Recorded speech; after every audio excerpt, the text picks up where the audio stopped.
নমস্কার, আমি সোমক। বাংলা সাহিত্যের রোমাঞ্চকর কিছু গল্প দিয়ে সাজানো আমাদের এই বিশেষ নিবেদন সানডে সাসপেন্স। আজ আপনার জন্য সত্যজিৎ রায়ের লেখা শঙ্কুর কঙ্গ অভিযান।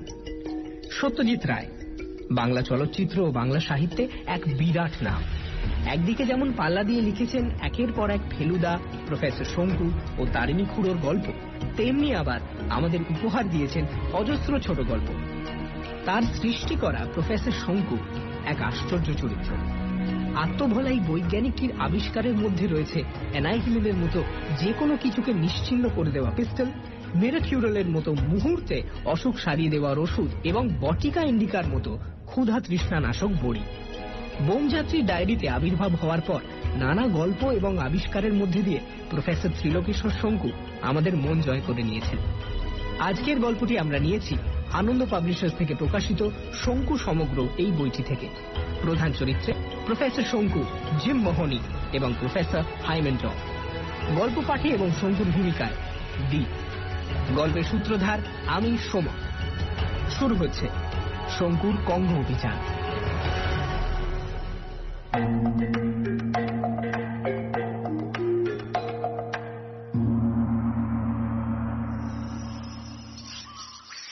প্রিয় শঙ্কু, আমার দলের একটি লোকের কালা জ্বর হয়েছে, তাই তাকে নাইরোবি পাঠিয়ে দিচ্ছি।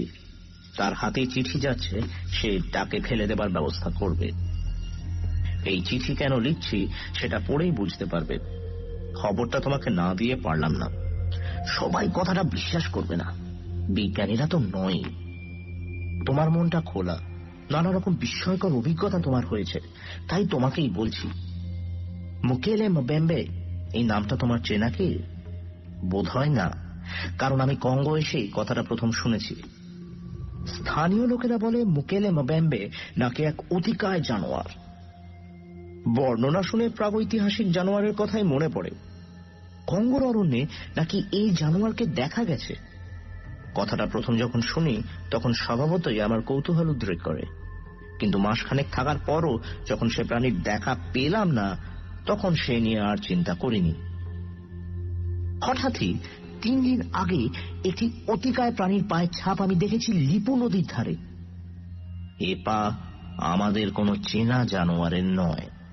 ছাপের আয়তন দেখে প্রাণীটিকে বিশাল বলেই মনে হয়, অন্তত হাতির সমান তো বটেই। তবে আসল জানোয়ারের সাক্ষাৎ এখনো পাইনি।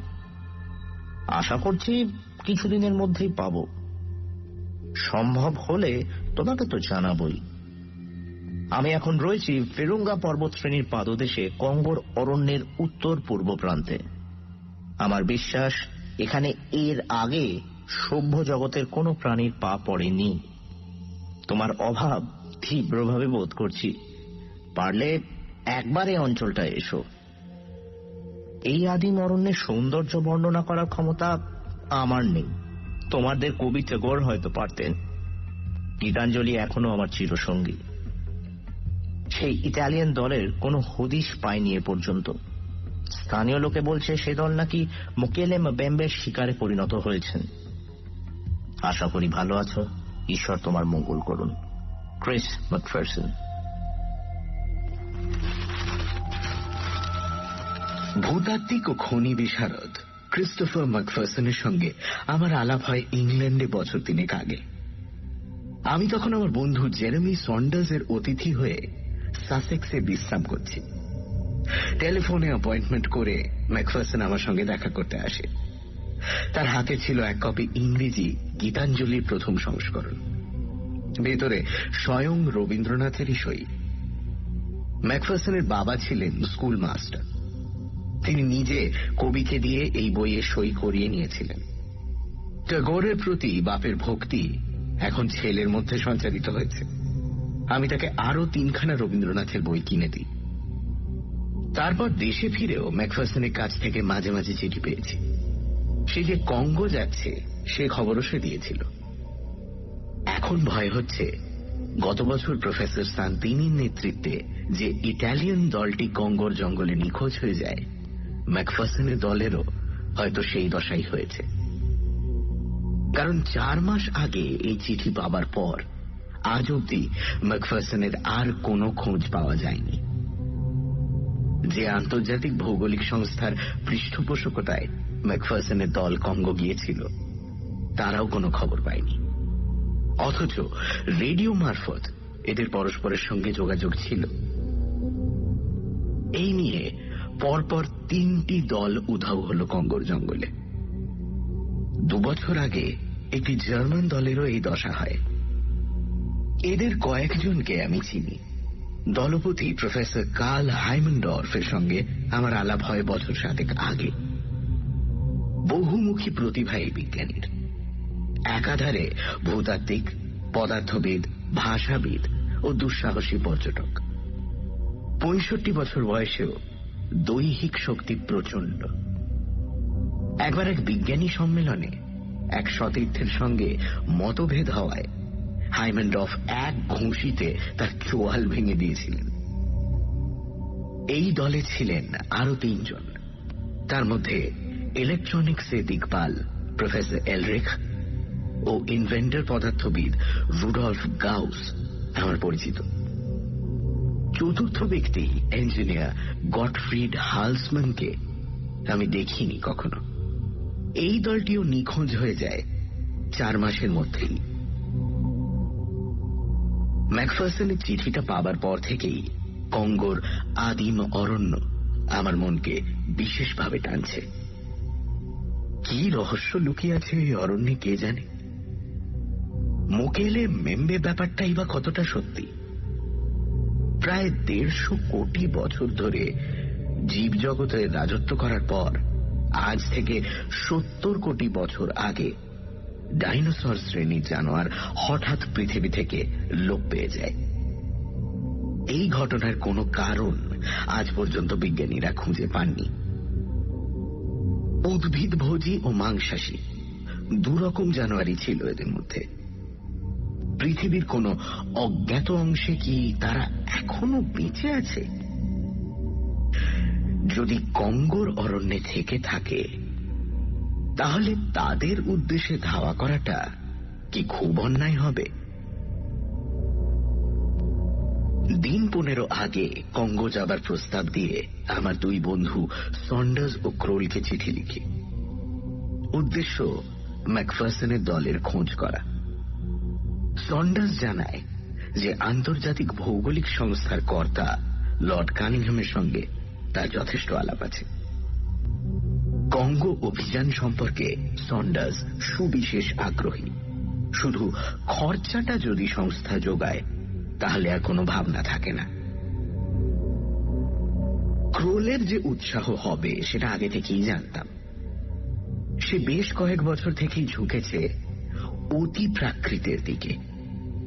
তাছাড়া নানান দেশের মন্ত্রতন্ত্র, ভেলকি, ভোজবাজির সঙ্গে সে পরিচিত। এসবের সন্ধানে সে আমার সঙ্গে তিব্বত পর্যন্ত গেছে। নিজে গত বছর হিপনোটিজম অভ্যাস করে সে ব্যাপারে রীতিমতো পারদর্শী হয়ে উঠেছে। আফ্রিকাতে এসব জিনিসের অভাব নেই, কাজেই ক্রোলের আগ্রহ স্বাভাবিক। অর্থাৎ আমরা 3 জনেই কোমর বেঁধে তৈরি আছি। এখন ভৌগোলিক সংস্থার সিদ্ধান্তের অপেক্ষা। 21শে এপ্রিল। সুখবর, আজ টেলিগ্রাম পেয়েছি।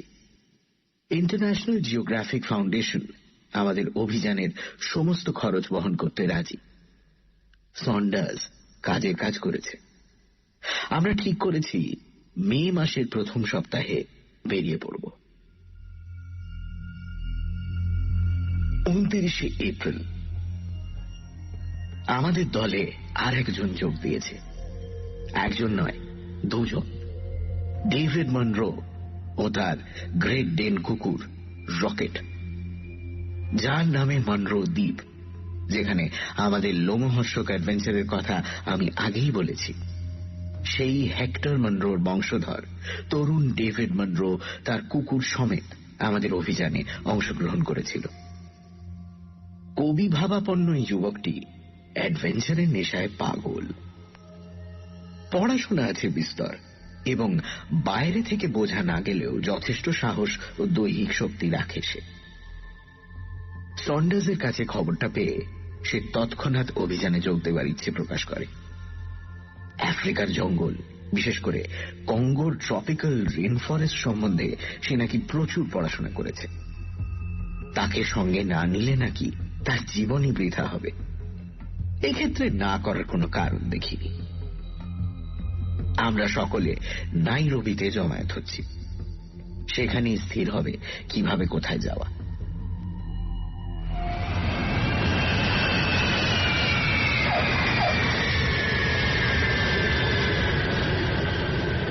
7ই মে, আজ সকালে আমরা নাইরোবিতে এসে পৌঁছেছি।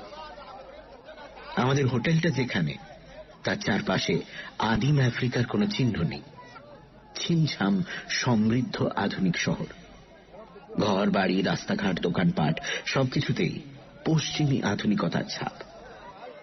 অথচ জানি যে 5 মাইলের মধ্যেই রয়েছে খোলা প্রান্তর, যাকে এখানে বলে সাভানা, যেখানে অবাধে চলে বেড়াচ্ছে নানান জাতের জন্তু জানোয়ার। এই সাভানার দক্ষিণে রয়েছে তুষারাবৃত মাউন্ট কিলিমাঞ্জারো। এখানে জিম মাহোনির পরিচয় দেওয়া দরকার। বছর 45 বয়সের আয়ারল্যান্ডের এই সন্তানটির রোদে পোড়া গায়ের রং আর পাকানো চেহারা থেকে অনুমান করা যায় যে এ হচ্ছে যাকে বলে একজন হোয়াইট হান্টার। শিকার হল এর পেশা। আফ্রিকার জঙ্গলে অভিযান চালাতে গেলে একজন হোয়াইট হান্টার ছাড়া চলে না। স্থানীয় ভাষাগুলি এদের সড়গড়। অরণ্যের মেজাজ ও জল হাওয়া সম্বন্ধে এরা ওয়াকিবহাল, আর হিংস্র জন্তু জানোয়ারের থেকে আত্মরক্ষার উপায় এদের জানা। মাহোনি আমাদের জিনিসপত্র বইবার জন্য কিকুইউ উপজাতির 6 জন কুলির ব্যবস্থা করে দিয়েছে। হোটেলের কফি শপে বসে আমাদের কথাবার্তা হচ্ছিল। 3টি অভিযাত্রী দল পরপর উধাও হয়ে গেল। এ সম্বন্ধে প্রশ্ন করতে মাহোনি তার পাইপে টান দিয়ে ধোঁয়া ছেড়ে বলল, কঙ্গোর জঙ্গলে যে কত রকম বিপদ লুকিয়ে আছে তার ফিরিস্তি আর কি দেব তোমাদের। জঙ্গলের গা ঘেঁষে পূব দিকে রয়েছে পরপর সব আগ্নেয়গিরি, বুকেঙ্কু, মুকুবু, কানাগোরাউই। রোয়ান্ডা ছাড়িয়ে কিভু হ্রদ পেরোলেই এইসব আগ্নেয়গিরির গা দিয়ে জঙ্গল শুরু। বড় রকম অগ্নুৎপাতের কথা সম্প্রতি শোনা যায়নি বটে, কিন্তু হঠাৎ কখন এগুলো জেগে উঠবে তা কে বলতে পারে। তাছাড়া ওইসব অঞ্চলে নরখাদক ক্যানাবেলসের অভাব নেই। তার উপর অরণ্যের স্বাভাবিক বিপদগুলোর কথাও তো ভাবতে হবে। শুধু হিংস্র জানোয়ার নয়, মারাত্মক ব্যারামও হতে পারে কঙ্গোর জঙ্গলে। এবার কথা হচ্ছে তোমরা কোথায় যেতে চাও তার উপর কিছুটা নির্ভর করছে। উত্তরটা সন্ডার্স দিল। আমরা যে হারানো দলটার খোঁজ করতে যাচ্ছি তাদের একজন মাস 4 আগে কালাজ্বর হয়ে এখানে হাসপাতালে চলে আসে। সে অবশ্য কিছুদিনের মধ্যেই ভালো হয়ে ফিরে যায়, কিন্তু আমরা হাসপাতাল থেকে খবর নিয়েছি যে দলটা মুকেঙ্কু আগ্নেয়গিরির গা দিয়ে উত্তর পূর্ব দিকে যাচ্ছিল। তো তোমরাও সেদিকেই যেতে চাও? সেটাই স্বাভাবিক নয় কি? বেশ, তবে সেখানে পৌঁছতে হলে তোমাদের পায়ে হাঁটতে হবে প্রায় 150 মাইল, কারণ হেলিকপ্টার শেষ অবধি যাবে না। ল্যান্ডিং এর জন্য খোলা সমতল জায়গা পাবে না। ভৌগোলিক সংস্থা আমাদের জন্য 2 বড় হেলিকপ্টারের ব্যবস্থা করে দিয়েছে। একটাতে আমরা যাব, আর একটা কুলি আর মাল। মনরো কিছুক্ষণ থেকেই উসখুস করছিল। এবার তার প্রশ্নটা করে ফেলল, মোকেলে মোবাম্বের কথা জানো তুমি? এসব গল্প কোথায় শোনা? আমি বলতে বাধ্য হলাম যে সম্প্রতি একাধিক পত্রিকায় কঙ্গো সম্বন্ধে প্রবন্ধে আমি এই অতিকায় জানোয়ারের কথা পড়েছি। ওসব আষাঢ়ে গল্পে কান দিও না। এদের কিংবদন্তিগুলির বয়স যে হাজার বছর তার কোনো হিসেব নেই। আমি আজ 27 বছর ধরে আফ্রিকার জঙ্গলে ঘুরছি। চেনা জানোয়ারের বাইরে একটি জানোয়ারও কখনো দেখিনি। কিন্তু আমি যে 18 শতাব্দীর ফরাসি পাদ্রীদের লেখা নিজে পড়েছি ব্রিটিশ মিউজিয়ামে, তারা আফ্রিকার জঙ্গলে অতিকায় জানোয়ারের পায়ের ছাপ দেখেছে। সেরকম আরো জানোয়ারের কথা শুনবে। কাকুন্ডাকারীর নাম শুনেছ?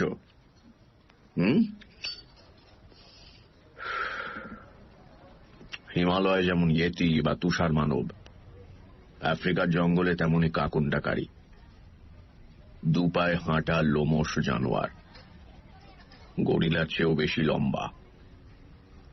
এও 27 বছর ধরে শুনে আসছে, কিন্তু কেউ চোখে দেখেছে বলে শুনিনি। তবে হ্যাঁ, যেটা এইসব অঞ্চলে আছে কিন্তু কোথায় আছে তা জানা যায়নি, তেমন একটা জিনিস আমার কাছেই আছে। মোহনী তার প্যান্টের পকেটে হাত ঢুকিয়ে একটা জিনিস বার করে সামনে টেবিলে কফির পেয়ালার পাশে রাখল। মুঠো ভরে যায় এমন সাইজের একটা স্বচ্ছ পাথর। নীল শিরাগুলি লক্ষ্য করো। এটা কি ব্লু ডায়মন্ড? হ্যাঁ, প্রায় 700 ক্যারেট। এটাও এই কঙ্গোর জঙ্গলেই পাওয়া যায়। সম্ভবত যেদিকে আমরা যাব মোটামুটি সেই দিকেই। এক পিগমি পরিবারের সঙ্গে বসে ভোজ করছিলাম, তাদেরই একজন এটা আমাকে দেখায়। 2 প্যাকেট সিগারেটের বদলে সে এটা আমাকে দিয়ে দেয়। এর তো আকাশ ছোঁয়া দাম হওয়া উচিত। পাথরটা হাতে নিয়ে সসম্ভ্রমে বলল ডেভিড মনরো। আমি বললাম, না ঠিক তা নয়, রত্ন হিসেবে ব্লু ডায়মন্ডের দাম কিন্তু বেশি নয়। তবে কোথায় যেন পড়েছি ইলেকট্রনিক্সের ব্যাপারে এর চাহিদা হঠাৎ খুব বেড়ে গেছে। আমরা সকলে পালা করে হীরাখণ্ডটি দেখে আবার মোহনীর হাতে ফেরত দিলাম।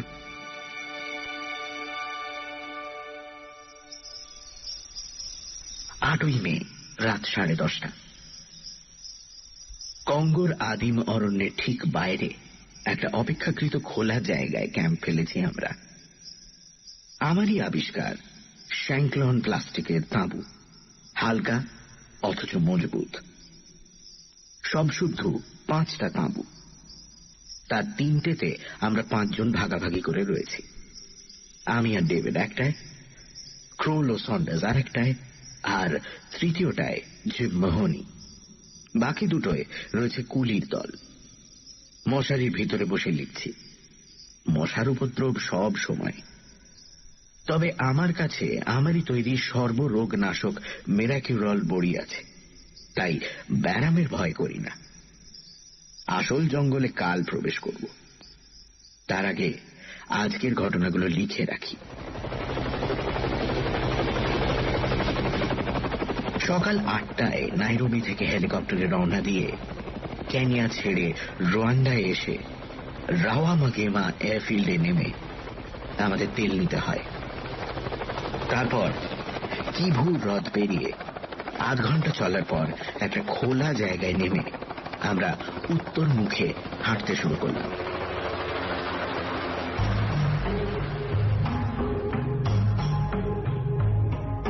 আকাশ থেকেই দেখেছিলাম গভীর অরণ্য সবুজ পশমের গালিচার মতো ছড়িয়ে রয়েছে আমাদের পশ্চিমে আর উত্তরে।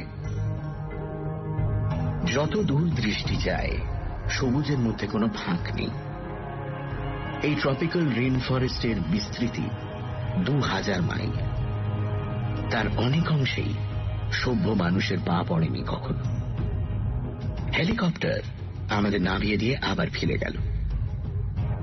নাইরোবির সঙ্গে রেডিওয়ে যোগাযোগ থাকবে আমাদের। অভিযানের শেষে আবার হেলিকপ্টার এসে আমাদের নিয়ে যাবে। 1 মাসের মতো খাবার দাবার আছে আমাদের সঙ্গে। যেখানে নামলাম সেখান থেকে উত্তরে চাইলেই দেখতে পাচ্ছি আগ্নেয়গিরির শৃঙ্গগুলো গাছপালার উপর দিয়ে মাথা উঁচিয়ে আছে। এইসব পাহাড়ের গায়ে পার্বত্য গরিলার বাস। আমরা রয়েছি উপত্যকায়।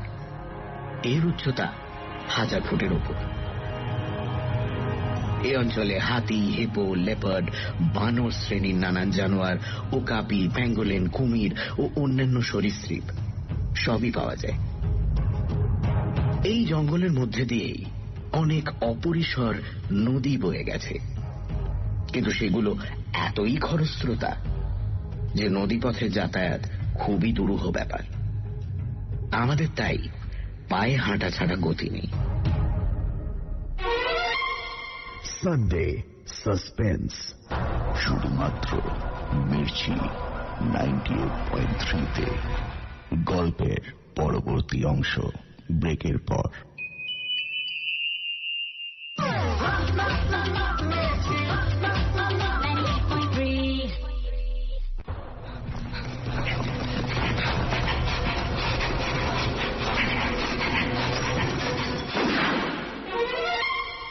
সানডে সাসপেন্স, শুধুমাত্র মির্চি 98.3-তে।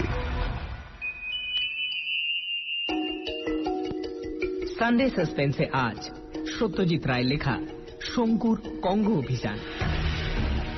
ভূতাত্ত্বিক এবং খনি বিশারদ ক্রিস ম্যাকফারসন আফ্রিকা থেকে শঙ্কুকে রহস্যময় এক চিঠিতে জানায় যে কঙ্গোর জঙ্গলে সে এক অতিকায় প্রাণীর পায়ের ছাপ দেখেছে।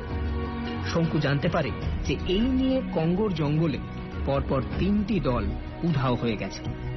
শেষ যে দলটি উধাও হয় সে দলের মধ্যে জার্মান বৈজ্ঞানিক কার্ল হাইমেনডর্ফ শঙ্কুর বিশেষ পরিচিত। শঙ্কু এবং তার 3 বন্ধু সন্ডার্স, ক্রোল এবং ডেভিড মানরো কঙ্গো অভিযান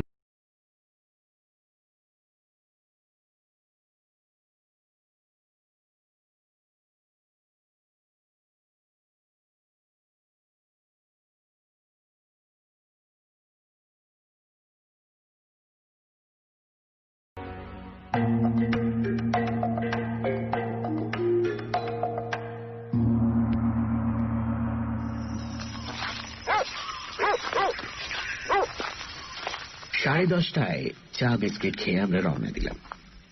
আমাদের যেতে হবে উত্তরে। খানিকটা পথ উঠতে হবে পাহাড়ের গা দিয়ে, তারপর নেমে প্রবেশ করব আসল গভীর জঙ্গলে।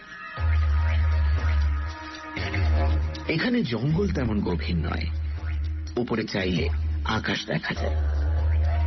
গাছের মধ্যে মাহাগনি, টিক আর আবলুশি প্রধান, মাঝে মধ্যে এক আধটা বাঁশ ঝাড়, আর সর্বত্রই রয়েছে লতা জাতীয় গাছ। হিংস্র জানোয়ারের অতর্কিত আবির্ভাবের জন্য আমরা প্রস্তুত আছি।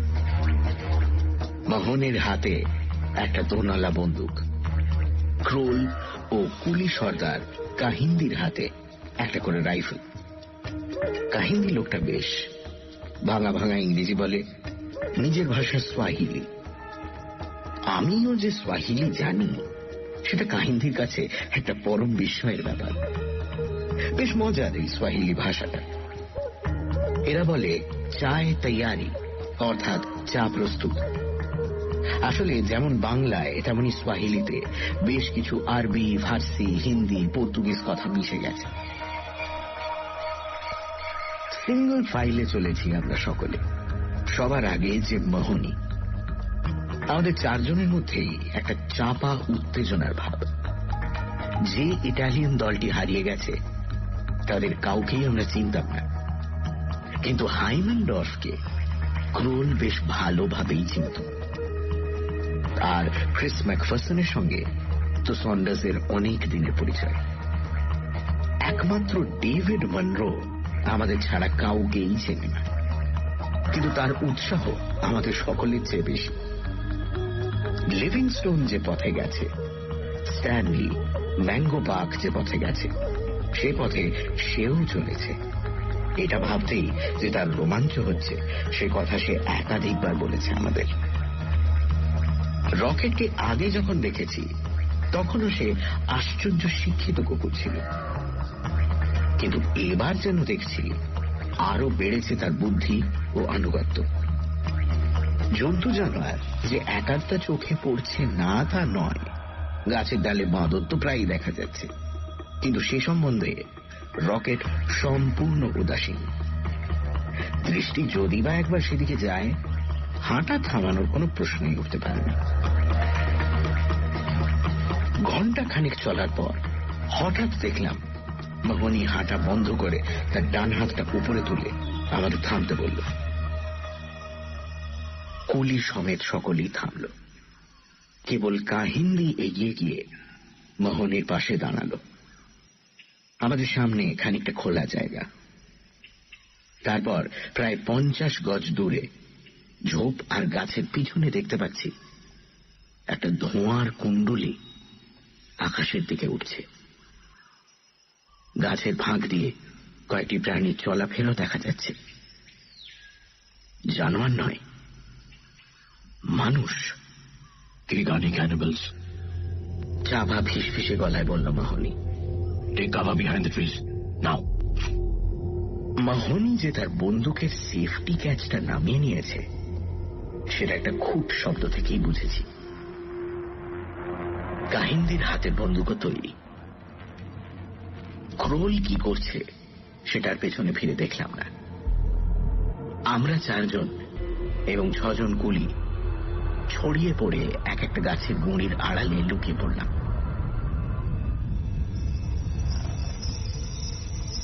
বনে ঝিঁঝির ডাক ছাড়া আর কোনো শব্দ নেই। প্রায় 10 মিনিট এইভাবে দাঁড়িয়ে রইলাম। ধোঁয়ার কুণ্ডলী ক্রমে অদৃশ্য হল। এবার কিছু ঘটবে কি? হ্যাঁ, ঘটল। ঝোপ আর গাছের পেছন থেকে একদল কৃষ্ণাঙ্গ বেরিয়ে এলো। তাদের হাতে তীর ধনুক, গায়ে সাদা রঙের ডোরা, চোখের কোটর আর ঠোঁট বাদ দিয়ে সারা মুখ জুড়ে ধবধবে সাদা রঙের প্রলেপ। দেখলে মনে হয় ধড়ের ওপর একটা মড়ার খুলি বসানো। নরখাদক কথাটা ভাবতেই আমার শিরদাঁড়া দিয়ে একটা শিহরণ খেলে গেল। আর চোখে ডাইনে চেয়ে দেখলাম ডেভিড থরথর করে কাঁপছে। তার বিস্ফারিত দৃষ্টি দলটার দিকে নিবদ্ধ।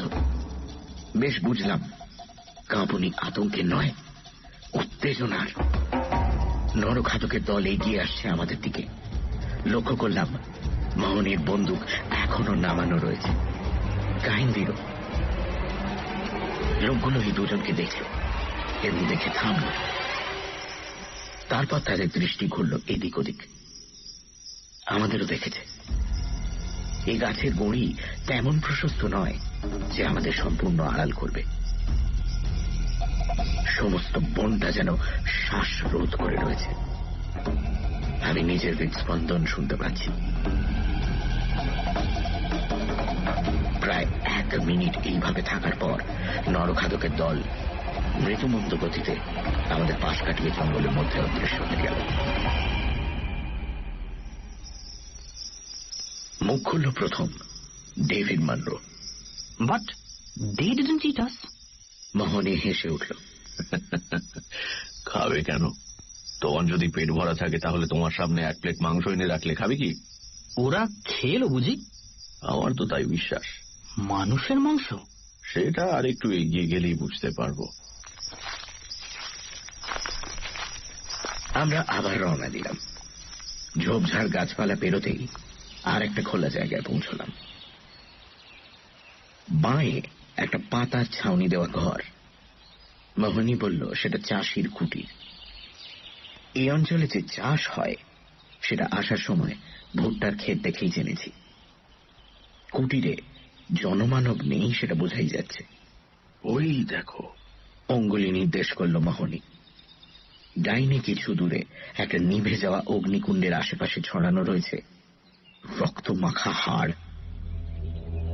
সেগুলো যে মানুষের সেটা আর বলে দিতে হবে না। কিগানিদের বাসস্থান আমরা পেছনে ফেলে এসেছি। এরা আহার সংগ্রহ করতেই বেরিয়েছিল। কিন্তু এই ধরনের অসভ্যতা এখনো রয়েছে আফ্রিকায়? প্রশ্ন করল সন্ডার্স। সরকার এদের অভ্যেস পরিবর্তন করানোর চেষ্টা করেছিল, কিন্তু সম্পূর্ণ সফল হয়নি। তবে আমি নিজে এদের অসভ্য বলতে রাজি নই। এটাই বলা যায় যে এদের খাদ্যের রুচিটা সাধারণ মানুষের চেয়ে একটু অন্যরকম। ক্যানিবালিজম বহু জানোয়ারের মধ্যে দেখা যায়, আর মানুষের মাংস শুনেছি অতি সুস্বাদু এবং পুষ্টিকর। এরা রং টং মেখে ওই রকম চেহারা করে বেড়ায়। তাই আসলে এদের সম্বন্ধে যে পৈশাচিক কথাটা ব্যবহার করা হয় সেটা কিন্তু সম্পূর্ণ ভুল। এরা হাসতে জানে, ফুর্তি করতে জানে, পরোপকার করতে জানে। যাই হোক, চলো।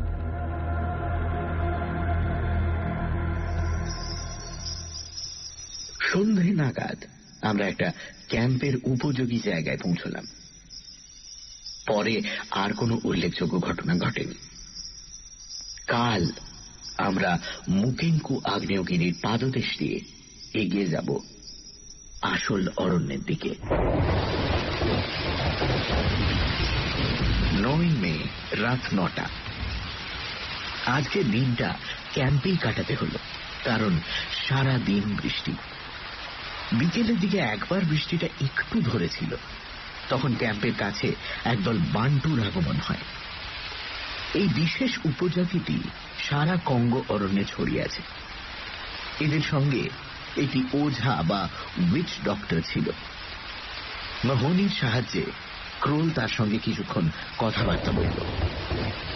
আফ্রিকার উইচ ডক্টররা অনেক সময় ভবিষ্যৎবাণী করে।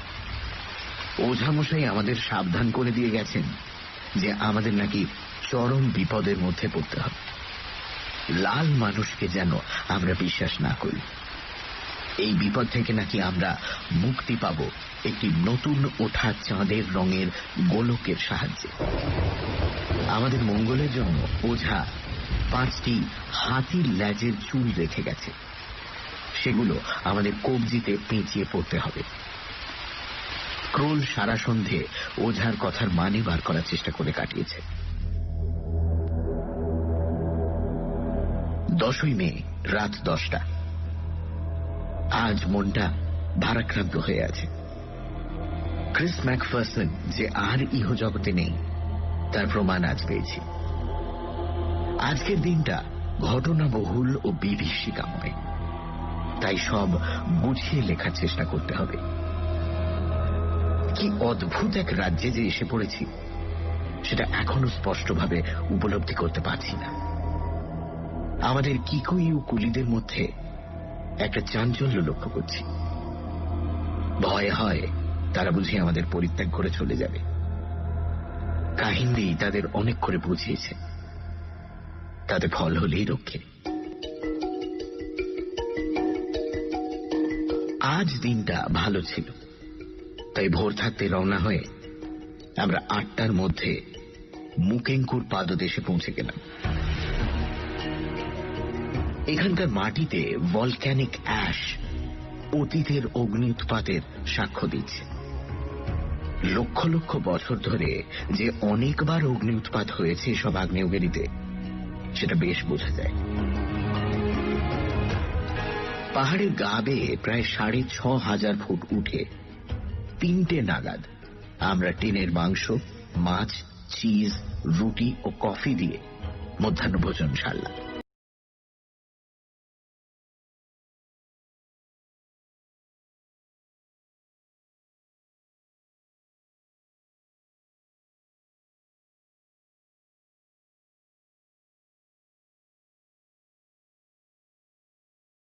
ততই গরম বাড়বে, আর তার সঙ্গে একটা ভ্যাপসা ভাব। মেঘ করে আছে, পথে অল্প স্বল্প বৃষ্টিও পেয়েছি কয়েকবার। 1000 খানেক ফুট নিচে নামার পর আমরা প্রথম গরিলার সাক্ষাৎ পেলাম। আমাদের পথ থেকে 10-25 গজ ডাইনে গাছপালা লতা গুল্মে ঘেরা জায়গায় ছড়িয়ে রয়েছে 10 ছোট বড় গরিলা। স্বাভাবিক পরিবেশে গরিলা দেখার অভিজ্ঞতা আমার আগেও হয়েছে, তবু অন্যদের সঙ্গে সঙ্গে আমিও না থেমে পারলাম না। ক্রোলের হাতে বন্দুক আপনি উঠতে শুরু করেছে দেখে মোহনী তাকে চাপা গলায় ধমক দিল। তোমার কি মাথা খারাপ হয়েছে? একটা বন্দুক দিয়ে তুমি অতগুলো গরিলাকে মারবে? নামাও ওটা, নামাও। ক্রোলের হাত নেমে এলো। গরিলাগুলো আমাদের দেখেছে। তাদের মধ্যে একটি, বোধহয় পালের গোদা, দল ছেড়ে আমাদের দিকে খানিক দূরে গিয়ে এসে সোজা হয়ে দাঁড়িয়ে 2 হাত দিয়ে বুকের ওপর অত্যন্ত দ্রুত চাপড় মেরে দামামার মতো শব্দ বার করল। এর মানে আর কিছুই নয়, এটা আমাদের এলাকা, তোমরা এদিকে এসো না। গরিলা যে অযথা মানুষকে আক্রমণ করে না সেটা আমাদের সকলেরই জানা। কিন্তু আমরা জানলে কি হবে? কুকুর তো জানে না। রকেটের রোগ চেপে গেছে। সে এক হুঙ্কার ছেড়ে এক লাফে এগিয়ে গেছে গরিলার দিকে। ডেভিডের হাতে চেন, কিন্তু কুকুরের দাপানিতে সে প্রায় ভারসাম্য হারিয়ে মাটিতে পড়ে আর কি। আর সেই মুহূর্তে ঘটল এক অপ্রত্যাশিত ভয়ঙ্কর ব্যাপার। গরিলাটা হঠাৎ দাঁত খিঁচিয়ে কর্কশ হুঙ্কার ছেড়ে ধেয়ে এলো আমাদের দিকে। সংকটের মুহূর্তে চিরকালই আমার অঙ্গ প্রত্যঙ্গগুলো কাজ করে অত্যন্ত সুষ্ঠুভাবে। আমাদের দলে 3টি বন্দুকের একটিও উঁচিয়ে ওঠবার আগেই আমি বিদ্যুৎ বেগে আমার কোটের পকেট থেকে অ্যানাহিলেন্টটা বার করে গরিলার দিকে তাক করে ঘোড়া টিপে দিয়েছে।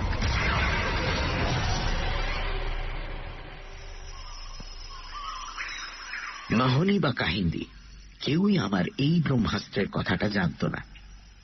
কাজেই তারা যে একেবারে হকচকিয়ে যাবে তাতে আর আশ্চর্য কি।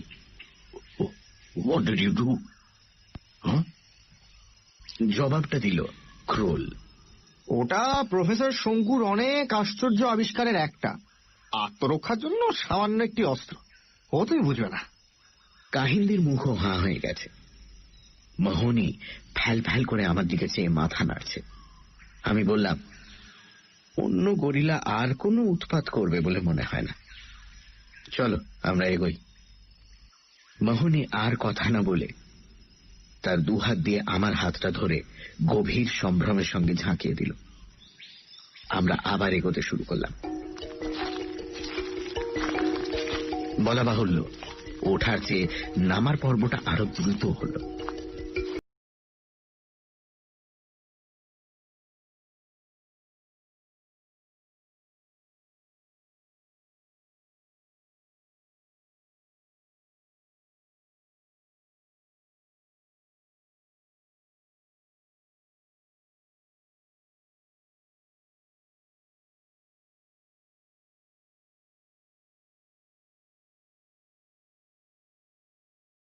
একশো 150 ফুট ওপরে চাইলে আকাশ দেখা যায় না।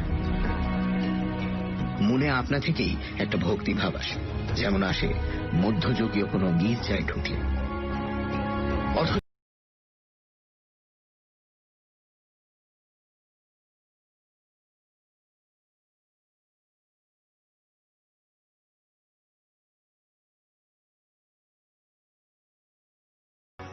আমাদের নির্দিষ্ট গন্তব্য বলে যখন কিছুই নেই, তখন যে কোনো একটা দিক ধরে গেলেই হলো। তবে হারানো দলের চিহ্নের জন্য দৃষ্টি সজাগ রাখতে হবে। জমি ঠিক সমতল নয়, একদিকে সামান্য ঢালু। কারণ এখনো আমরা চলেছি আগ্নেয়গিরির গা দিয়ে। এই অন্ধকারেও রঙের অভাব নেই। নানান রকম প্রজাপতি চারিদিকে উড়ে বেড়াচ্ছে।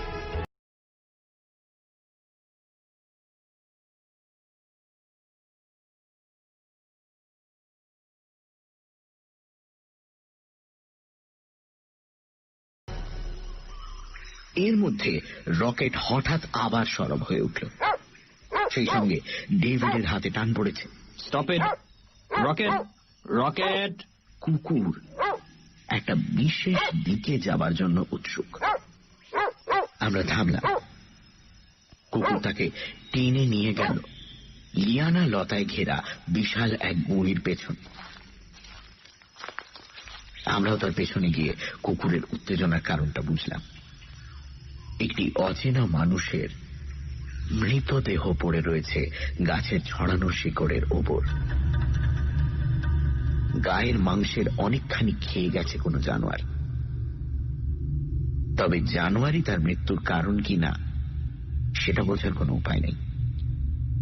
এটা যে স্থানীয় কোনো উপজাতির লাশ নয় সেটা পায়ের জুতো বা হাতের কবজিতে ঘড়ি দেখেই বোঝা যায়। হাতের কীর্তি, বলল মোহনী। তার কারণ বোধহয় এই যে লাশের পাঁজরার হাড় ভেঙে চুরমার হয়ে আছে। কাহিনী দেখি মাথা নাড়ছে। নো তেম্বু বোয়ানা, নো তেম্বু, নো কিবকো। অর্থাৎ হাতিও নয়, হিপও নয়। তবে কি বলতে চাও তুমি? হ্যাঁ, বিরক্তভাবে জিজ্ঞেস করল মোহনী। মোকেলেমো বেম্বে বোয়ানা, মোকেলেমো বেম্বে, বায়াসানা বায়াসানা। বায়াসানা অর্থাৎ ভেরি ব্যাড। মোহনী তো রেগে টং। আবল তাবল বকবে তো ঘাড় ধরে বের করে দেবো তোমাকে। কিন্তু আমি তো জানি, আমি তো শুনেছি তার গর্জন। এসব কি বলছো কাহিনী? কি বলতে চাও খুলে বলো তো, কি শুনেছো তুমি? আমি তো বোয়ানা শান্তিনীর দলেও কুলির সর্দার ছিলাম। এই খবরটা একদিন চেপে রেখেছে কাহিনী। সে নিরুদ্দেশ হয়ে যাওয়া ইটালিয়ান দলটার সঙ্গেও ছিল। কাহিনী এবার খুলে বলল ব্যাপারটা।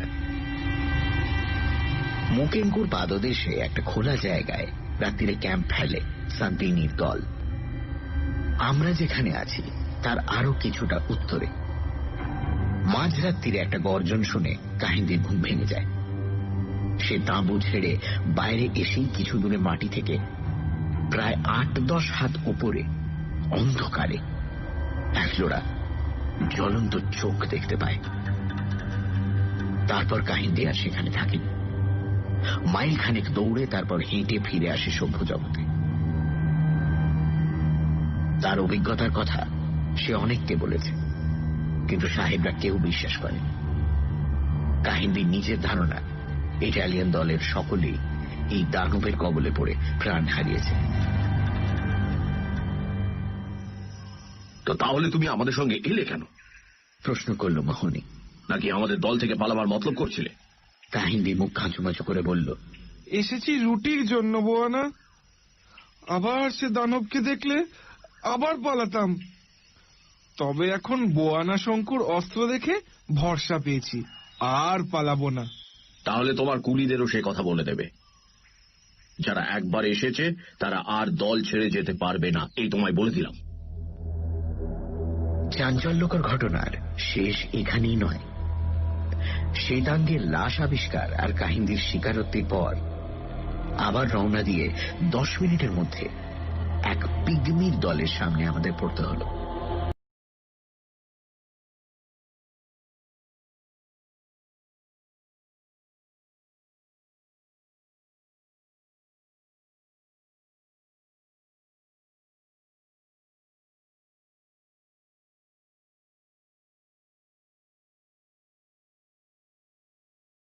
তুলে বলল, ভয় নেই, ভয় নেই, ভয় নেই, এরা নিরীহ। হ্যাঁ, তবে এদের কৌতূহলের শেষ নেই। প্রত্যেকের হাতে তীর ধনুক আর তুনের সঙ্গে বাঁধা একটা করে চামড়ার থলি। তীরের ডগায় যে খয়েরি রং, সেটা যে বিষ তা আমি জানি। বইয়ে পড়েছি এরা কেবল ক্ষুধা নিবৃত্তির জন্য শিকার করে। এদের মধ্যে হিংস্র ভাব এতটুকু নেই। এদের দেখেও সেটাই মনে হয়। মোহনী এগিয়ে গিয়ে এদের সঙ্গে বান্টু ভাষায় কথা বলতে আরম্ভ করল।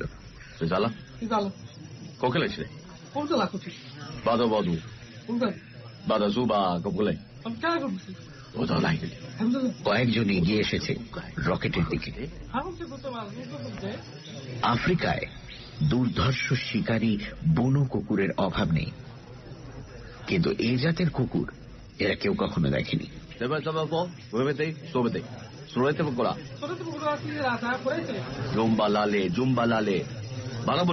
মোহনীর কথা তখনও চলছে, এমন সময় দেখলাম পিগমিরা তাদের থলি থেকে নানান রকম জিনিসপত্র বার করতে শুরু করেছে। আশ্চর্য, এই যে সবই আমাদের সভ্য জগতের জিনিস। বাইনোকুলার, কম্পাস, ক্যামেরা, ঘড়ি, ফাউন্টেন পেন, জুতো, ফ্লাস্ক, এসব এরা পেল কোথায়? কোন প্লে?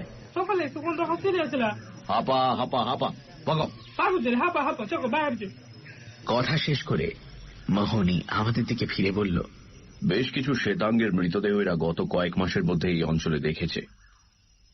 এসব জিনিস কোত্থেকে পাওয়া বুঝতেই পারছ। 3টি দলই যে প্রাণে মারা পড়েছে সে বিষয়ে আর কোনো সন্দেহ নেই।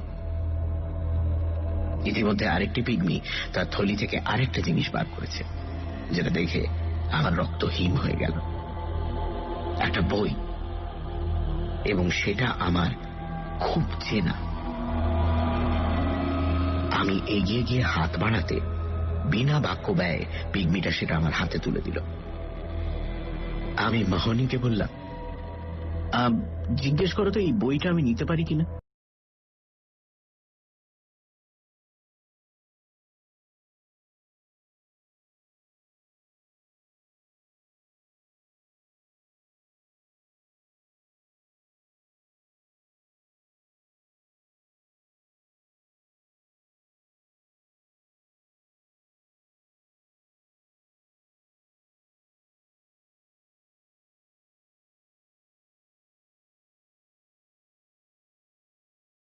জানোয়ার সম্বন্ধে এরা কোনো খবর দিতে পারে কি?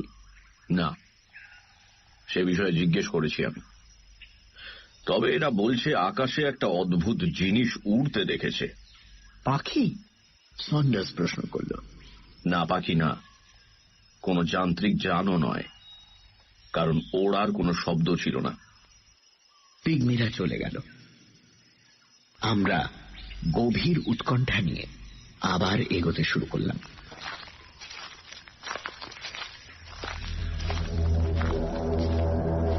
সন্ধ্যে 7টায় আমরা ক্যাম্প ফেললাম। রহস্যক্রমেই ঘনীভূত হচ্ছে। কি আছে আমাদের কপালে কে জানে। বাইরে বিদ্যুতের চমক আর মেঘের গর্জন, সেই সঙ্গে হাওয়াও দিচ্ছে। এই বোধহয় বৃষ্টি শুরু হলো।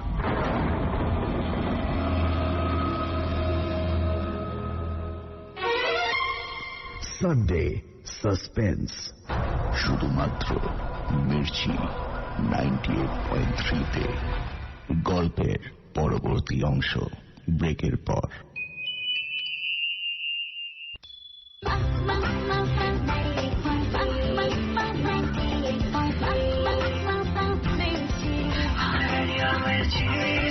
मिर्ची 98.3, मिर्ची सुनने वाले ऑलवेज खुश।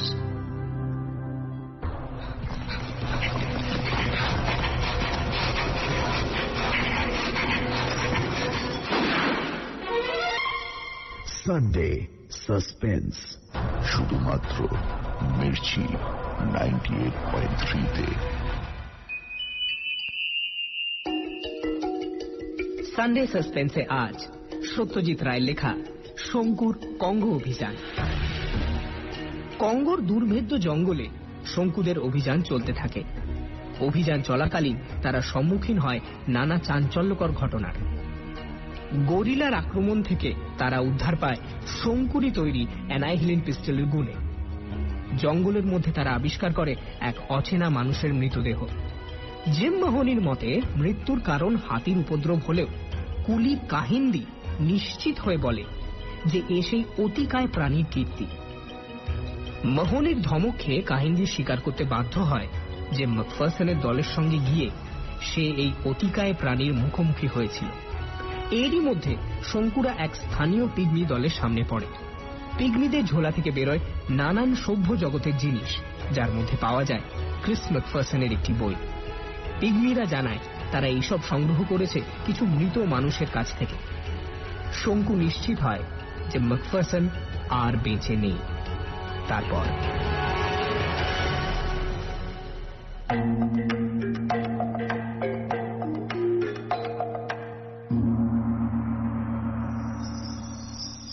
দশই মে রাত 11:15।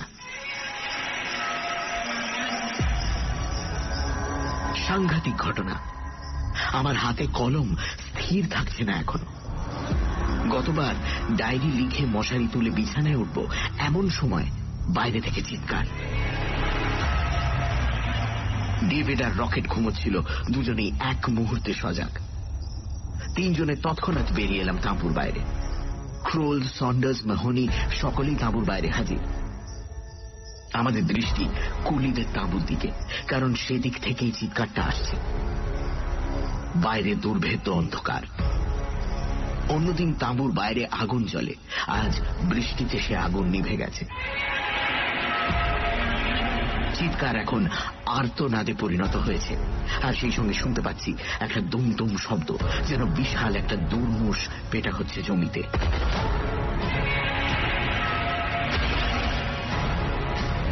সন্ডার্স আর আমি দুজনেই টর্চ নিয়ে বেরিয়েছিলাম। শব্দ লক্ষ্য করে টর্চ ফেলতেই বর্ষণের বক্ররেখা ভেদ করে এক ভয়ঙ্কর দৃশ্য আমাদের চোখের সামনে ভেসে উঠল। কুলিদের পরপর দুটো তাঁবু তছনছ হয়ে মাটির সঙ্গে মিশে গেছে, যেন তাদের উপর দিয়ে স্টিম রোলার চলে গেছে। তৃতীয় তাঁবুরও সেই অবস্থা হতে চলেছে, কারণ জ্বলন্ত চোখ বিশিষ্ট এটি অতিকায় প্রাণী সেটার দিকে এগিয়ে আসছে দু পা ফেলে।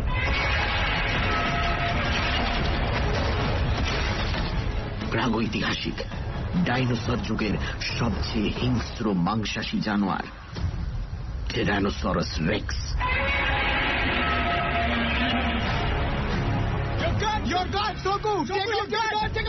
চিৎকার করে উঠল ক্রোল ও সন্ডার্স একসঙ্গে।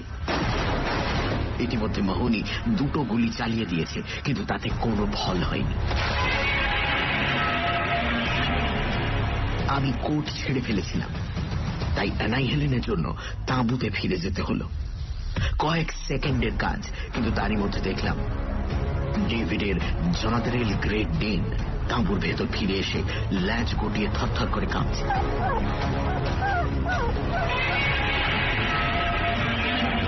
বাইরে বেরোতেই এক চোখ ধাঁধানো নীল আলো আর তার সঙ্গে এক কর্ণভেদী বজ্র নিনাদ আমার দৃষ্টি ও শ্রবণ শক্তি দুটোকেই যেন সাময়িকভাবে পঙ্গু করে দিল।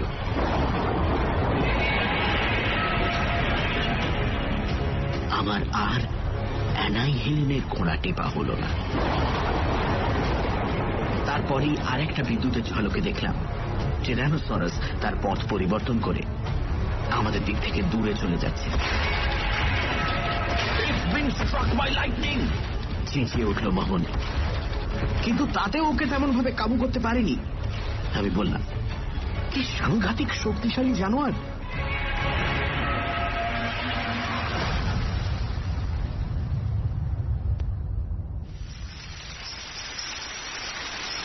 বিধ্বস্ত তাঁবুগুলোর দিকে এগিয়ে গিয়ে দেখলাম আমাদের তিনজন কুলি জানোয়ারের পায়ের চাপে পিষে গেছে। কাহিনী এবং অন্য তিনজন কুলি চিৎকার শুনে বেরিয়ে এসেছিল, তাই তারা বেঁচে আছে। যে যার তাঁবুতে ফিরে এলাম। তবু ভালো যে যত গর্জন তত বর্ষণ হল না। এই বিভীষিকার পর প্রকৃতির অঝোর ক্রন্দন বরদাস্ত করা যেত না। সকলকেই একটা করে আমার তৈরি সমনুলেন ঘুমের গড়ি দিয়েছি। রাত্রে ঘুম না হলে কালকে ধকল সইবে না। মুকেলে মেম্বের কথা তাহলে মিথ্যে নয়। 13ই মে, নাইরোবি। কঙ্গোর এই অভিযান যে আমার জীবনের সবচেয়ে ভয়ঙ্কর অভিজ্ঞতার কোঠায় পড়ে তাতে কোনো সন্দেহ নেই। এমন সব অপ্রত্যাশিত শ্বাসরোধকারী ঘটনার সমাবেশ একমাত্র গল্পেই পাওয়া যায়, তাও বেশি গল্পে নয়। সভ্য জগতে যে আর কোনোদিন ফিরতে পারবো তাই ভাবিনি। সেটা যে সম্ভব হয়েছে সেটা আমার পরম সৌভাগ্য। অবশ্যই সেই সঙ্গে আমাদের দলের প্রত্যেকের আশ্চর্য সাহস ও প্রত্যুৎপন্নমতিত্বর প্রশংসা করতে হবে।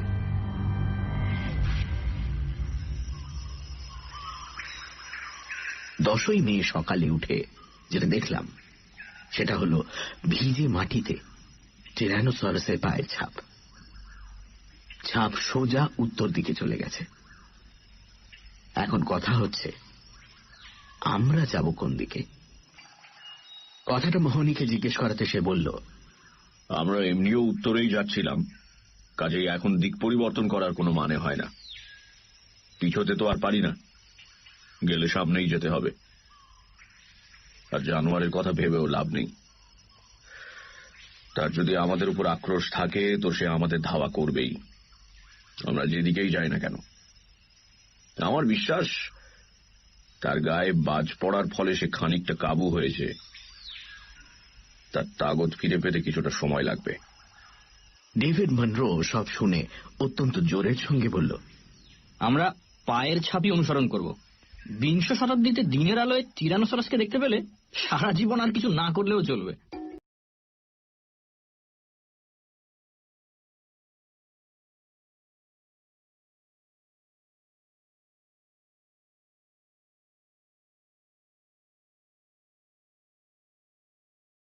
কম, কাজেই কিছু হালকা মাল আমরা নিজেরাই ভাগাভাগি করে বলছি।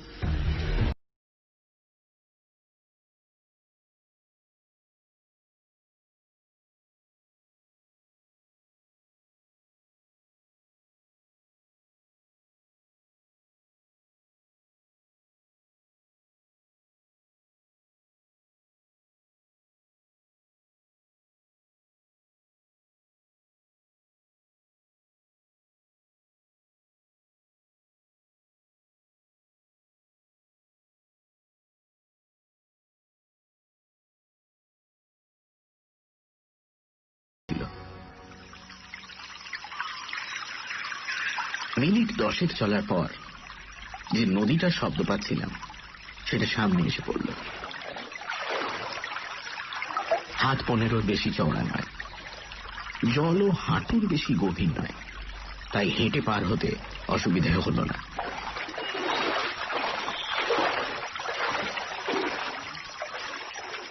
জানোয়ারও নদী পেরিয়েছে, কারণ উল্টো দিকে তার পায়ের ছাপ রয়েছে।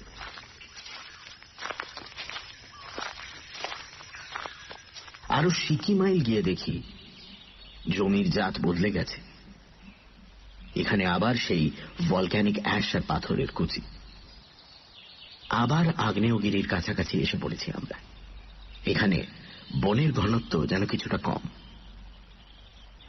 মাথার ওপর পাতার অভেদ্য ছাউনিটা খানিকটা পাতলা হয়ে আকাশকে উঁকি দিতে দিচ্ছে। এই জমিতে একটা জায়গার পরে পায়ের ছাপ ক্ষীণ হয়ে ক্রমে মিলিয়ে গেছে। জানোয়ার কোন দিকে গেছে তা বোঝার আর উপায় নেই। সোজা এগিয়ে চলো, বলল মোহনে। কিন্তু এগোনো আর হল না। ভেলকির মতো গাছপালা ঝোপঝাড়ের পেছন থেকে বেরিয়ে একদল খাকি পোশাক পরিহিত কাফরি আমাদের ঘিরে ফেলল। তাদের হাতে তীর ধনুক, এবং সেগুলো সবই আমাদের দিকে তাক করা। মোহনের হাতের বন্দুকটা মুহূর্তের মধ্যে উঁচিয়ে উঠেছিল, কিন্তু চোখের পলকে তার বাঁ পাশ থেকে একটা তীর এসে বন্দুকের নলটায় আঘাত করে সেটাকে মোহনের হাত থেকে ছিটকে মাটিতে ফেলে দিল। তারপর তীরন্দাজ নিজেই এসে বন্দুকটা মোহনের হাতে তুলে দিয়ে বান্টু ভাষায় তাকে কি যেন বলল। মোহনী আমাদের দিকে ফিরে বলল, এরা এদের সঙ্গে যেতে বলছে। কোথায়? সেখানে নিয়ে যাবে। এরা কারা? এরা বান্টু, তবে পুরোপুরি অরণ্যবাসী নয়। সেটা দেখেই বুঝতে পারছো নিশ্চয়ই। বোঝাই যাচ্ছে এরা কারুর আদেশ পালন করছে। সে ব্যক্তিটি কে সেটা এদের সঙ্গে না গেলে বোঝা যাবে না। অগত্যা যেতেই হল। কমপক্ষে 50টি লোক যেখানে ধনু কুচিয়ে রয়েছে, সেখানে না যাওয়ার কোনো প্রশ্নই ওঠে না।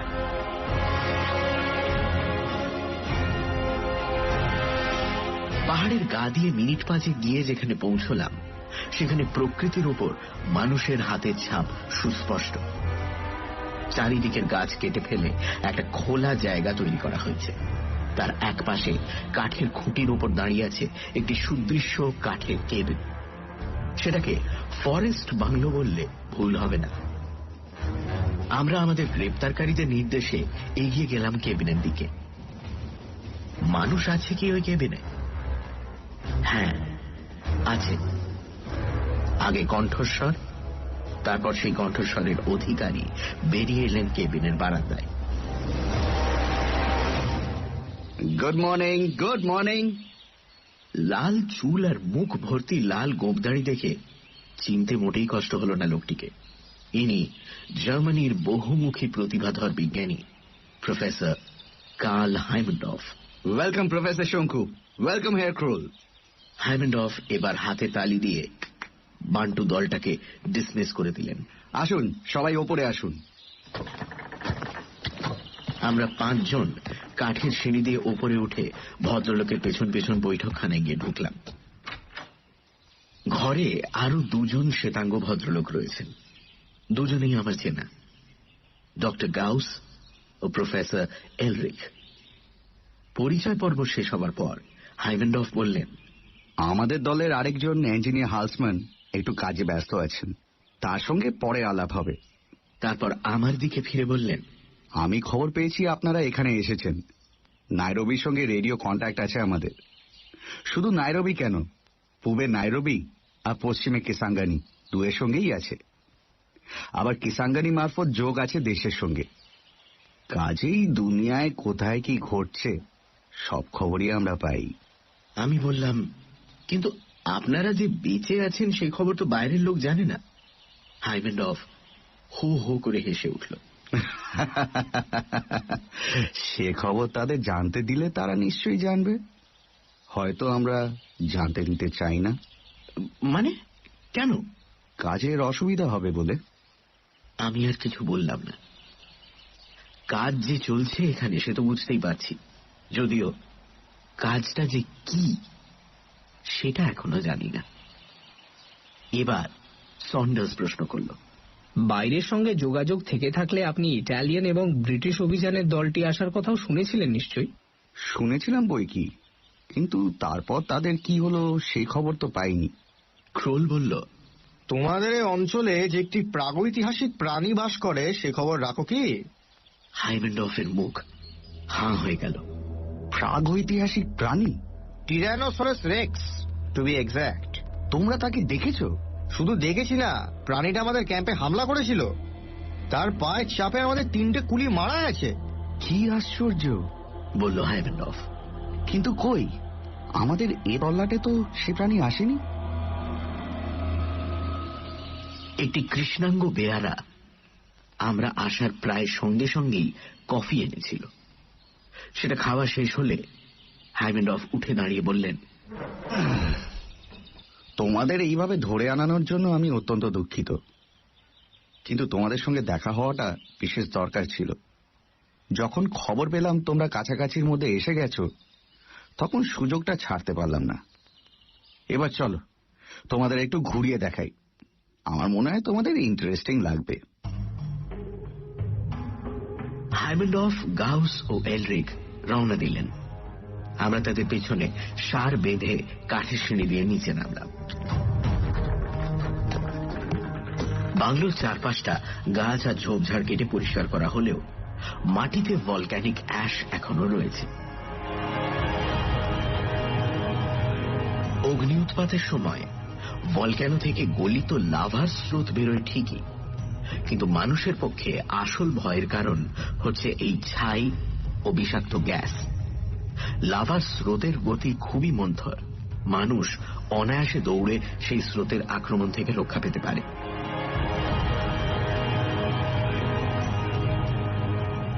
আমরা সুপ্ত আগ্নেয়গিরির গা দিয়ে এগিয়ে চলেছি। পূবে পাহাড়ের প্রাচীর উঠে গেছে ওপর দিকে, তারই গায়ে এক জায়গায় দেখি একটা বিশাল কাঠের ভেজানো দরজা। একটা স্বাভাবিক গুহাকে আমরা ব্যবহার করছি কাজের ঘর হিসেবে, বললেন হাইমেন্ডফ। গুহাটা প্রায় 40 গজ গভীর। এরকম আরো 2টো গুহা আছে, দুটোই আমাদের কাজে লাগে। নিচের আশ্চর্যভাবে সাহায্য করছে আমাদের কাজে। কিন্তু প্রকৃতি যদি উৎপাত শুরু করেন? প্রশ্ন করল ক্রোল। মানে? আরে এইসব আগ্নেয়গিরিতে যে বিস্ফোরণ হবে না তার কি স্থিরতা?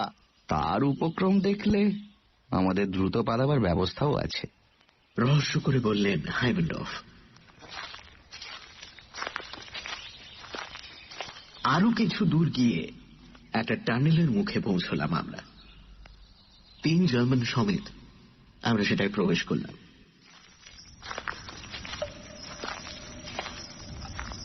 ভেতরে ঢুকেই আমার মনে একটা সন্দেহের উদয় হল, আর সেটা যে সত্যি সেটা হাইমেন্ডফের কথায় প্রমাণ হয়ে গেল। এটা হলো একটা কিম্বারলাইট পাইপ। দেওয়ালে যে পাথর দেখছো তাতে হিরে লেগে আছে। হীরের উৎপত্তি সম্বন্ধে বিজ্ঞানে একাধিক থিওরি আছে। একটা থিওরি বলে ভূগর্ভে প্রায় 1000 মাইল নিচে প্রচন্ড চাপ ও উত্তাপের ফলে কার্বন ক্রিস্টালাইজ হয়ে হীরে পরিণত হয়।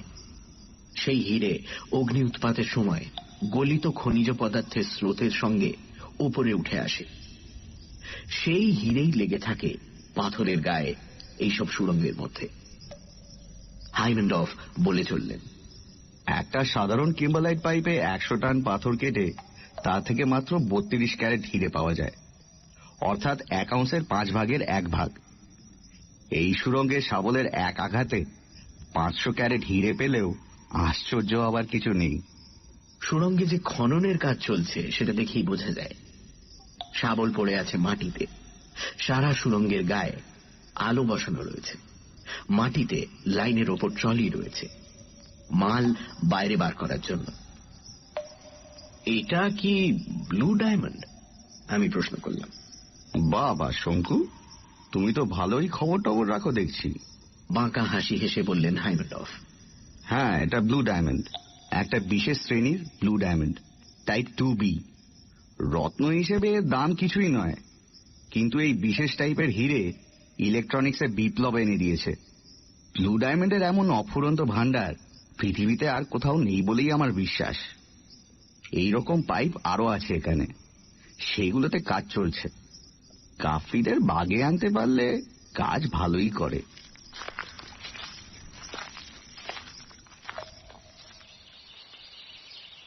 আমরা সুড়ঙ্গ থেকে বেরিয়ে এলাম। দুপুর গড়িয়ে গেছে। যে পথে গিয়েছি সেই পথেই আবার ফেরা শুরু করলাম। এবার সেই বন্ধ দরজাটার সামনে এসে হাইমেন্ডফ সেটাকে খুলে দিয়ে আমাদের ভেতরে ঢুকতে বললেন।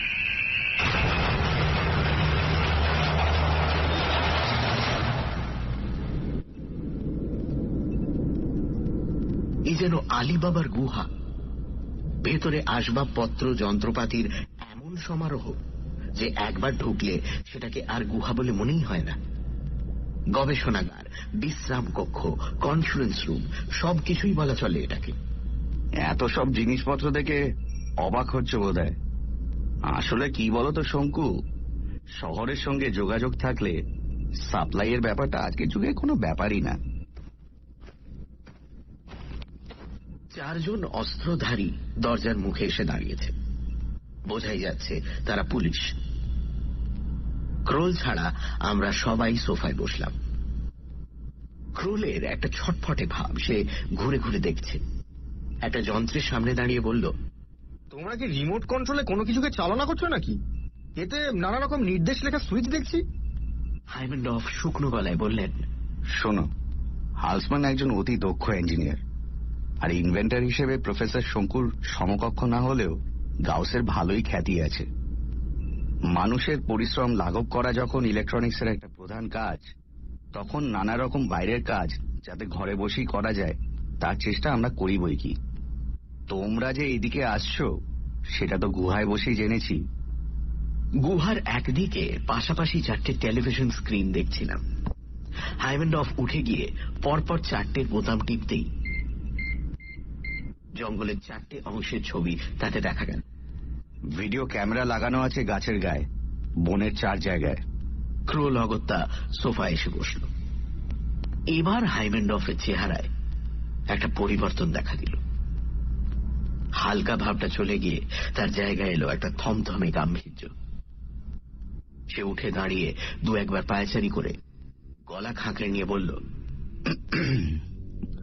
বুঝতেই পারছো আমরা যে কাজটা এখানে করছি তাতে গোপনীয়তা রক্ষা করাটা অত্যন্ত প্রয়োজনীয়। আমরা 4 কর্মী, কিসাঙ্গানি আর নাইরোবিতে আমাদের নিজেদের লোক, আমার বেতনভোগী কাফরি কর্মীরা জার্মানিতে আমাদের অভিযানের পৃষ্ঠপোষক, আর তোমরা কজন ছাড়া আর কেউ এই ব্লু ডায়মন্ড মাইন্সের কথা জানে না। তোমরা জেনেছ কারণ তোমরা কাছাকাছি এসে পড়েছিলে বলে তোমাদের আমি বলতে বাধ্য হয়েছি।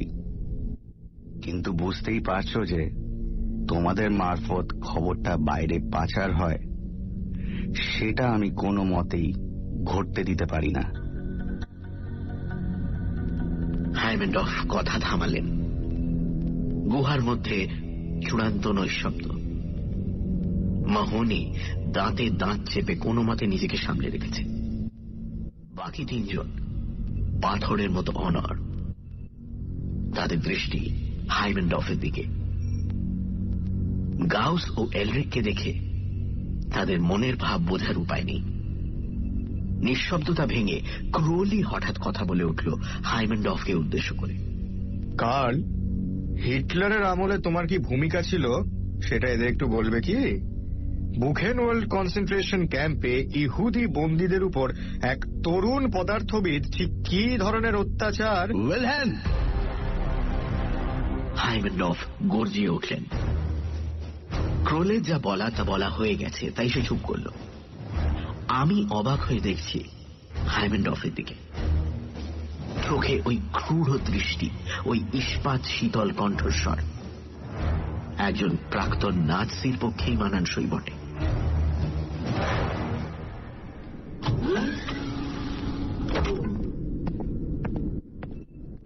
আর একটা শ্বেতাঙ্গ ব্যক্তি গুহায় এসে ঢুকলেন। 6 ফুটের ওপর লম্বা, ঘন কালো ভুরু, এক মাথা অবিন্যস্ত কালো চুল, চোখে পুরো চশমা। ইনি নিশ্চয়ই হালসম্যান। হাইমেনডফের দিকে সে অল্প মাথা নেড়ে ভদ্রলোক যেন বুঝিয়ে দিলেন তার কাজটা হয়ে গেছে। সাঙ্গা, মোবুটু! হাইমেনডফের ডাকে দুটি কাফরি এগিয়ে এলো। তারপর বান্টু ভাষায় হাইমেনডফ তাদের যে আদেশটা করলেন তার ফল হলো এই যে মাহোনি আর ক্রোলের হাত থেকে বন্দুক দুটো তাদের হাতে চলে গেল। প্রতিবাদে লাভ নেই, কারণ অন্য দুজন প্রহরী তাদের তীরধনুক উঁচিয়ে আছে। এইবার হাইমেনডফ আমার দিকে চেয়ে আবার কথা শুরু করলেন। প্রফেসর শঙ্কু, তোমার কাছে আমার একটা অনুরোধ আছে। বলো। তোমাকে আমার দলে চাই। এই অসম্ভব প্রস্তাবের জুৎসুই জবাব চট করে আমার মাথায় এলো না। হাইমেনডফ সামান্য বিরতির পর আবার কথা শুরু করলেন। গাউসের কাছে শুনেছি তোমার দুটো আশ্চর্য আবিষ্কারের কথা, একটি পিস্তল ও একটি ওষুধ। ওটা জিনিসটা যে অনেক খরচ তাই নয়, লক্ষ্য অব্যর্থ না হলে জানোয়ার মারা সম্ভব নয়। আমাদের মধ্যে প্রথম শ্রেণীর শিকারী কেউ নেই, অথচ এই সেদিনই এক হাতির পাল এসে আমাদের অনেক ক্ষতি করে গেছে। তোমার পিস্তলে শুনেছি মোটামুটি তাক করে ঘোড়া টিপলেই কাজ হয়, সেরকম তোমার ওষুধেও শুনেছি ম্যাজিকের মতো কাজ হয়। আফ্রিকার ডিজিজগুলো বিদঘুটে। এলিকের এসেই ম্যালেরিয়া হয়েছিল, আর হালসম্যানের হয়েছিল স্লিপিং সিকনেস। জার্মান ওষুধ নেহাত ফেলনা নয়, কিন্তু তোমার ওষুধের মতো অমন অব্যর্থভাবে কার্যকরীও নয়। প্রধানত এই দুটি জিনিস চাই বলেই তোমাকে চাই। তাছাড়া তোমার পরামর্শেরও দরকার হতে পারে মাঝে মাঝে। ভয় নেই, তুমি আরামেই থাকবে। গুণী লোকেদের সমাদর আমি সবসময় করি, আরেকজনের ক্ষেত্রেও সেটাই করেছি।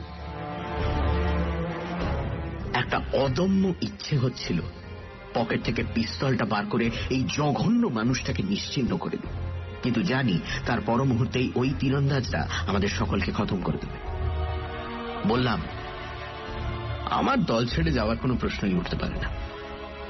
হাইমেনডফ যেন আমার কথাটা মানলেন না, বললেন, তোমার মতো বহুমুখী প্রতিভা আমারও নেই, সেটা আমি স্বীকার করি।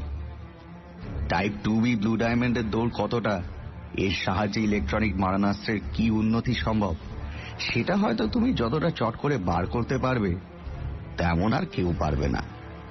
বলা বাহুল্য, তোমাকে আমি উপযুক্ত পারিশ্রমিকও দেব। মাফ করো, তোমাকে কোন রকম ভাবে সাহায্য করার ইচ্ছে আমার নেই।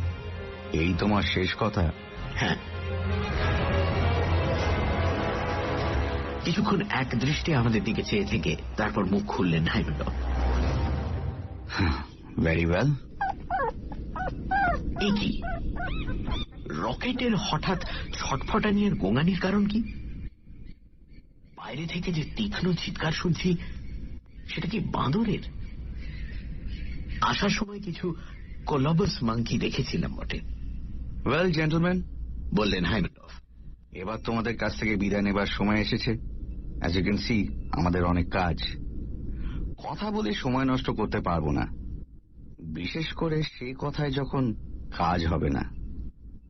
এনিওয়ে, আমাদের লোক তোমাদের বাইরে পৌঁছে দিয়ে আসবে যথাস্থানে। যে যন্ত্রটা ক্রোল দেখছিল এখন সেটা সামনে গিয়ে হালসম্যান দাঁড়িয়েছেন। তাহলে এসো তোমরা, বললেন হাইমেন্ডফ।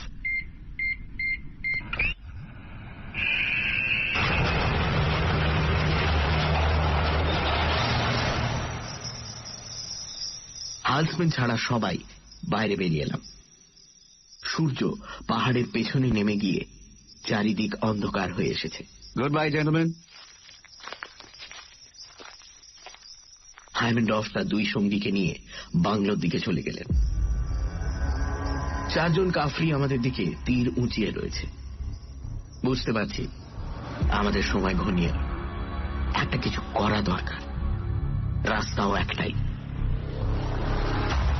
আমার পিস্তলের সুবিধে হচ্ছে তাকে দেখলে মারণাস্ত্র বলে মনে হয় না।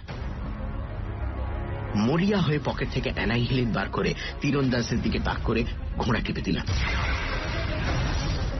তিনজন তৎক্ষণাৎ উধাও। চতুর্থ জনের জন্য পিস্তল ঘুরিয়ে আর একবার ঘোড়া টেপার সময় দেখলাম জ্যামুক্ত তীর আমারই দিকে ধেয়ে আসছে। তীরন্দাজ উধাওয়ের সঙ্গে সঙ্গে তীরটা আমার ডান কানের পাশে খানিকটা চুল উপড়ে নিয়ে সশব্দে গুহার দরজায় গিয়ে বিঁধল। রকেট অসম্ভব ছটফট করছে। কলবাস মাঙ্কিগুলো গাছের উপর চিৎকার করে লাফালাফি করছে। মাই গড, চেঁচিয়ে উঠল ক্রোল, লুক অ্যাট দ্যাট শঙ্কু।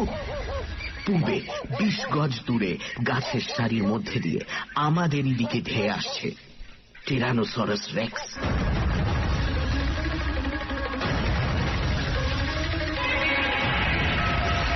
সন্ধ্যার আবছা অন্ধকারে তার চোখ দুটো জ্বলছে আগুনের ভাঁটার মতো, আর আকর্ণ বিস্তৃত হাঁয়ের ভেতর দুপাটি ক্ষুরোধার দন্তের সারি যেন চাইছে আমাদের চিবিয়ে গুঁড়িয়ে ফেলতে।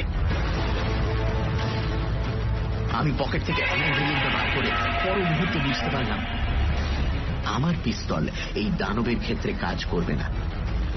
ওটা প্রাণী নয়, ওটা রোবট। হাইমেন্ডফ অ্যান্ড কোম্পানির তৈরি যান্ত্রিক প্রাগৈতিহাসিক জানোয়ার, আর তাকে চালাচ্ছে ওই গুহার ভেতর বসে ইঞ্জিনিয়ার হালসম্যান। ক্রোলো ব্যাপারটা বুঝেছে, কারণ ও ঊর্ধ্বশ্বাসে গিয়ে ঢুকেছে গুহার ভেতর।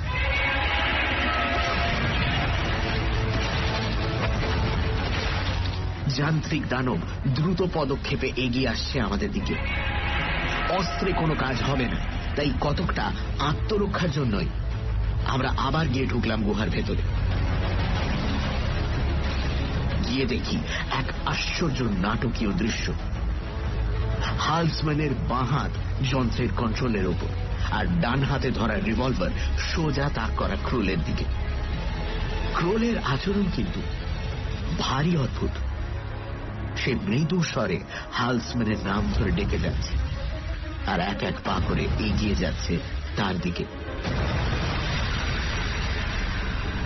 হালসম্যান, হালসম্যান, হালসম্যান, রিভলভারটা নামাও হালসম্যান, রিভলভারটা নামাও। আস্তে আস্তে রিভলভারটা। এই তো, গুড বয় হালসম্যান। আস্তে আস্তে নামিয়ে ফেলো। আশ্চর্য, হালসম্যানের ডান হাত নেমে এলো ধীরে ধীরে। এবার তোমার জানোয়ারের গতিটা বন্ধ করো হালসম্যান। জানোয়ারটাকে থামাও, আর আসতে দিও না এদিকে। জানোয়ারটাকে থামাও। এই তো, আস্তে আস্তে। হ্যাঁ, থামাও থামাও। হালসম্যানের বাঁ হাত আরেকটা বোতামের দিকে এগিয়ে গেল। ব্যাপারটা এতক্ষণে আমাদের সকলের কাছেই পরিষ্কার। ক্রোল হালসম্যানকে হিপনোটাইজ করেছে। বাইরে জানোয়ারের পদশব্দ থেমে গেল, কিন্তু আমাদের পা হঠাৎ টলায়মান।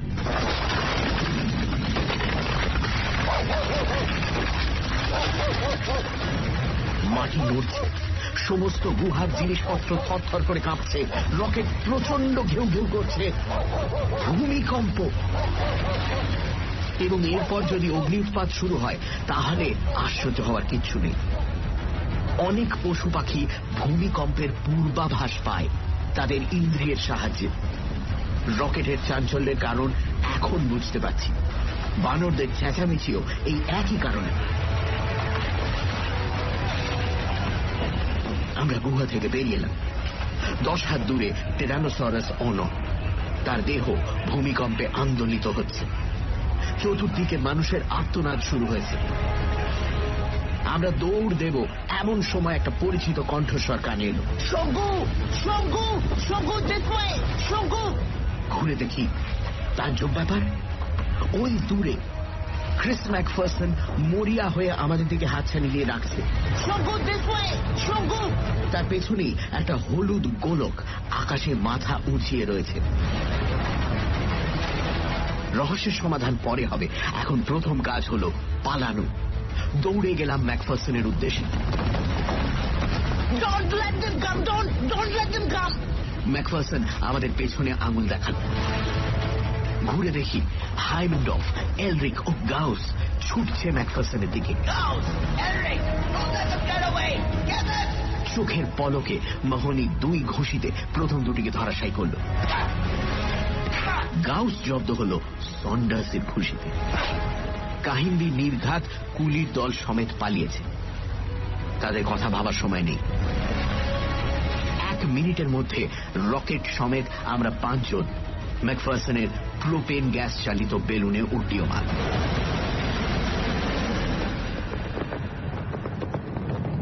মুকেঙ্কু তখন প্রচন্ড গর্জনে অগ্নি উদ্গার শুরু করে দিয়েছে। লাভার স্রোত বেরিয়ে আসছে তার মুখ থেকে। আকাশ বাতাস ধোঁয়ায় আচ্ছন্ন। প্রতিটি বিস্ফোরণের ফলে অগণিত প্রস্তরখণ্ড জ্বালামুখ থেকে উৎক্ষিপ্ত হয়ে ছড়িয়ে পড়ছে পৃথিবীর বুকে।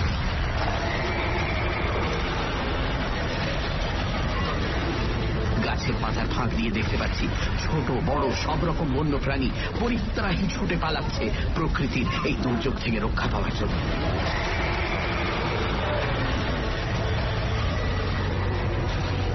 দেখতে দেখতে সবকিছু দূরে সরে গেল। বিস্ফোরণের শব্দ মিলিয়ে আসছে। যে সূর্য অস্ত গিয়েছিল তাকে আবার ক্ষণকালের জন্য দেখা যাচ্ছে। কঙ্গোর আদিম অরণ্যের আদিগন্ত সবুজের এক পাশে এক টুকরো কমলার দীপ্তি জানিয়ে দিচ্ছে সহসা সুপ্তথিত মুকেঙ্কুর অস্তিত্ব।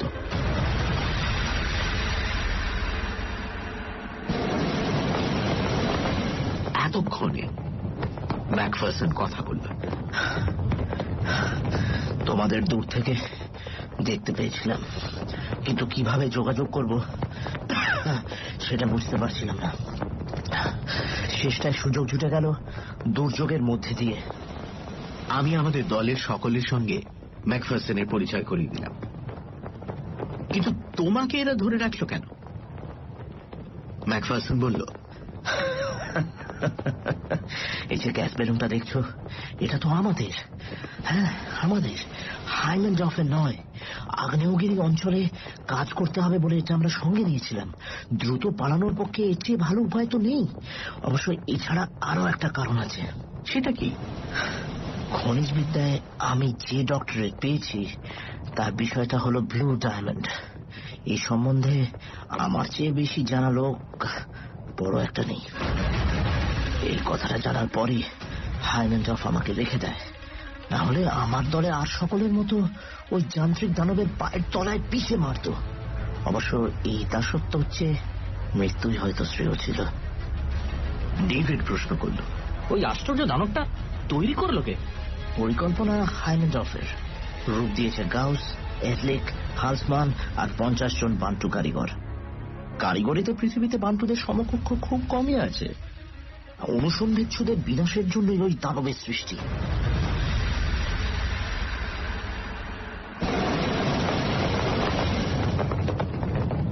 আকাশে মেঘ কেটে গেছে। আমরা চলেছি পূব দিকে। নিচে শহর দেখলেই গ্যাস কমিয়ে নেমে পড়ব। আর একটা কথা বলতে বাকি আছে ম্যাকফারসনকে। আমাদের সবই গেছে, তবে এই একটা জিনিস পকেটে রয়ে গেছে। এই না, কবিগুরুর স্বাক্ষর সমেত ইংরেজি গীতাঞ্জলির প্রথম সংস্করণ আবার তার মালিকের কাছে ফিরে গেল।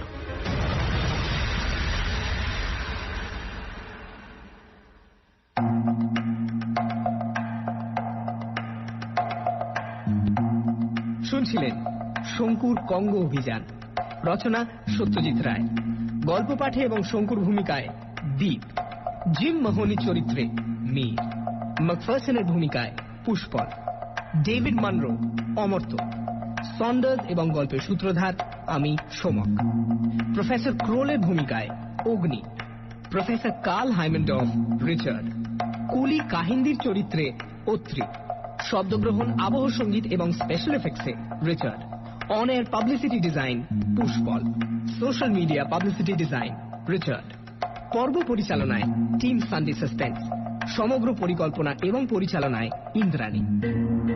মির্চি 98.3 তরফ থেকে আন্তরিক ধন্যবাদ শ্রী সন্দীপ রায়কে এই উদ্যোগে আমাদের পাশে থাকার জন্য। আগামী সপ্তাহে আরও একটি রোমাঞ্চকর গল্প নিয়ে হাজির হবে সানডে সাসপেন্স।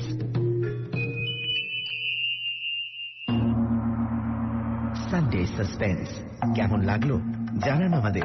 চিঠি লিখতে পারেন এই ঠিকানায়, radio Mirchi 98.3 FM, post box 777, Kolkata 17। ইমেলও করতে পারেন আমাদের নতুন email ID mirchi.bangla983@gmail.com। That's MIRCHI Mirchi BANGLA Bangla 983@gmail.com।